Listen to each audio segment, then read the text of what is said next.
Chapter 6. The trail ends on a reservation. Indians are not all alike. Some have warring traditions, others peaceful ones. Sioux are as different from Pueblo as Swedes are from Turks. The New Americans and the Native Americans were sharing the same land, but they didn't really know each other. They had different ways of living. Neither group wanted to change, and why should they? The problem was that the two ways of life were not compatible. That means that they couldn't exist together on the same land, and they both wanted that land. The Plains Indians were mostly hunters. The new settlers were mostly farmers and ranchers. Hunters and farmers have a hard time living together. Hunters need land free and uncultivated so herds of buffalo and deer and antelope can move about. Farmers, however, need land cleared of wild animals so their crops won't be trampled, eaten, and destroyed. Here's two images down below showing how they contrast Indians of the Great Plains relying on the buffalo and the Pueblo Indians in their habitat. In the early 1800s, when Lewis and Clark explored the West, vast herds of buffalo stretched as far as the eye could see. By 1865, there were still about 12 million buffalo. One observer told of a herd moving at about 15 miles an hour that was so big it took 5 days for the whole herd to pass him by. A few years later, the buffalo were just about all gone. They were hunted almost to extinction. Hunters like Buffalo Bill Cody led the charge, leaving herds where they fell. The land stank with the smell of dead buffalo. Then the plains, which had once vibrated with the sound of animal hooves, became quiet as a desert, but not for too long. Cattle soon replaced the buffalo. As white hunters exterminated the buffalo, they destroyed the Plain Indians' means of support. Your people make big talk and sometimes make war. If an Indian kills a white man's ox to keep his wife and children from starving, said a Cheyenne chief, what do you think my people ought to say when they see their buffalo killed by your race when you are not hungry? The abundance of the land had turned many Americans into wasters. There were so many buffalo and so many trees and so much land, it was hard to imagine an end to any of it. Most Americans are individualist and proud of it. But what is good for the individual farmer or lumberman or cattle rancher may not be good for a whole society. Native Americans knew that. As white hunters killed millions of buffalo, they destroyed the Plains Indians' way of life. The Indian cultures were usually centered around the community, not the individual. But what is good for the whole community may be frustrating for some individuals. These are two different ways of organizing people and governments. One way isn't any better or worse than the other. Each is just different and worthy of respect. The Indians of the plains didn't get much respect. They depended on the buffalo meat for food and buffalo skins for clothing and shelter, and they were horrified to see the buffalo in the land wasted. That left them hungry, angry, and confused. Those Native American men and women who had once lived freely on the land now faced machine guns, cannons, army troops, barbed wire, and the diseases the newcomers brought with them. They fought these new enemies with all the energy they had, but they didn't have a chance of winning. The new Americans held power, so they got their way. All the Indians had was determination and courage. It wasn't long before the settlers had the land they wanted, and most of the Indians were dead or put onto unwanted land called reservations. Some people have the idea that the Native Americans lived in perfect harmony with the landscape and never did anything to harm it. That isn't so. Some did and some didn't.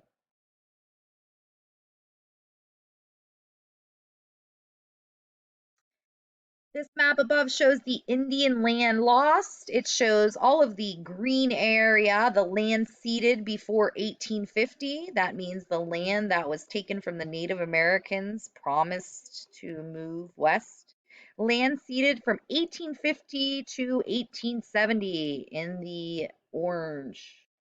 We have the pink here, the land ceded from 1870 to 1890.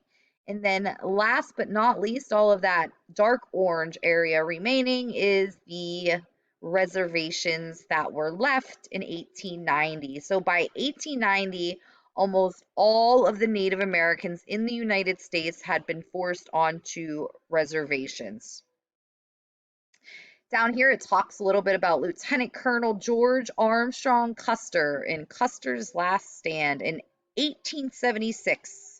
Indian fighter Lieutenant Colonel George Armstrong Custer, who had won fame during the Civil War, pays no attention to his orders or to his scouts' reports, and he leads 266 men against thousands of Cheyenne and Sioux Indians, led by Sitting Bull, who are gathered at the Little Bighorn River in central Montana. It is Custer's last stand, and it is a massacre. The only United States Army survivor is a horse named Comanche. To better understand what happened, it helps to realize that after the Civil War, there were many former soldiers who had learned during the war how to kill people.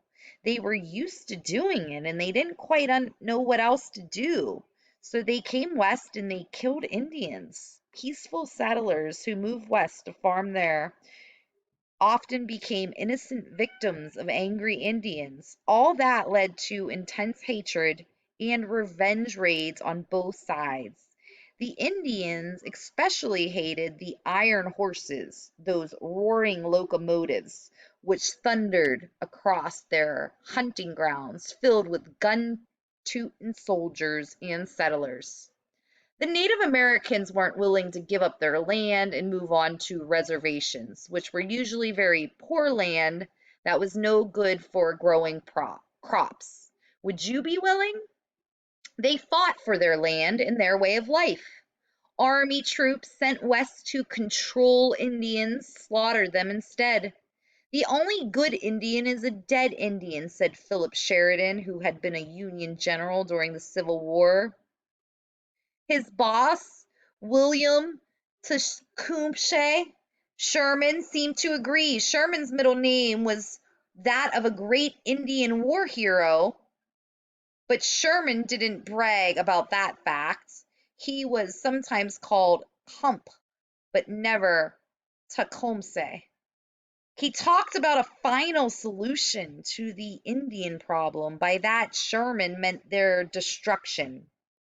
John Pope, who had been the head of the Union forces at the Second Battle of Bull Run and lost, announced he would deal with the Sioux as maniacs or wild beasts, and by no means as a people with whom treaties or compromises can be made.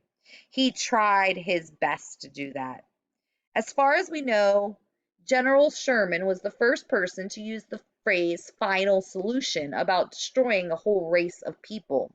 In the 20th century, the Nazis, which are an evil political military party in Germany, used that same phrase in an attempt to kill all the Jewish people in Europe.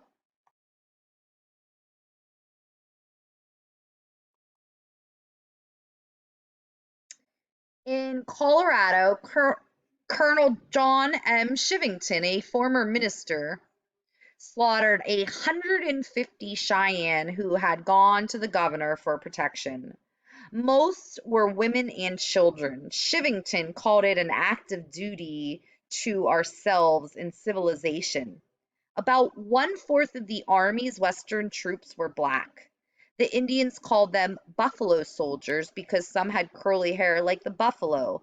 The men liked the name and used a buffalo as their emblem.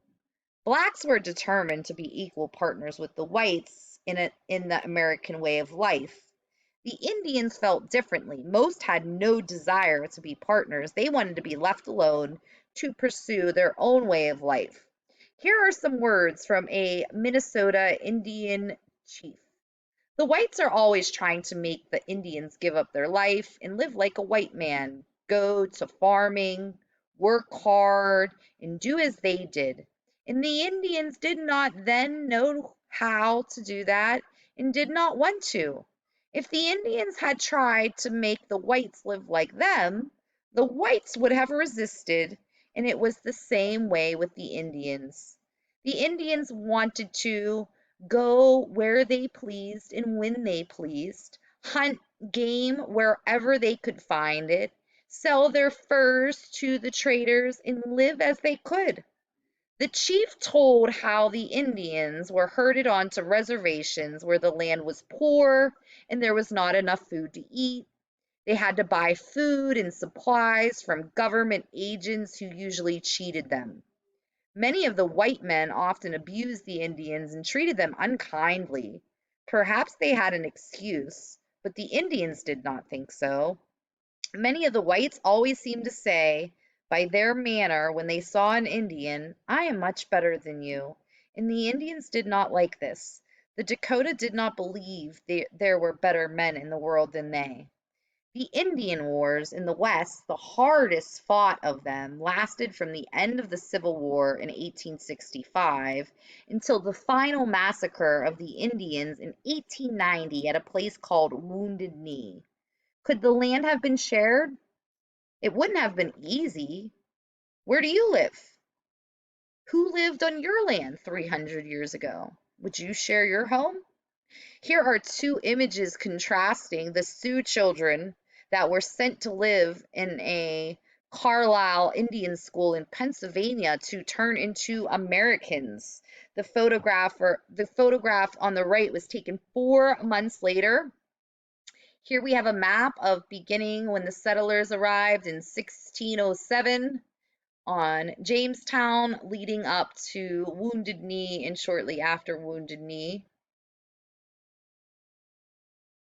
The Indians' story should have been different. There could have been respect and honesty between the people. There could have been strong laws to prevent unfairness and brutality. There could have been more understanding. Even those like the Christian missionaries who meant to help the Native Americans usually ended up destroying the tribes because they didn't respect the native cultures. The missionaries were arrogant without realizing it because they were sure that their way of life was better than the Native Americans' way. They thought that they were doing right when they tried to force Indians to live as they did. What would you have done? Pitiful last becomes a winner. When a boy child was born, he was given a name that in the Sioux Indian language means pitiful last. That was because he was the last of his mother's 5 children. She died giving birth to him.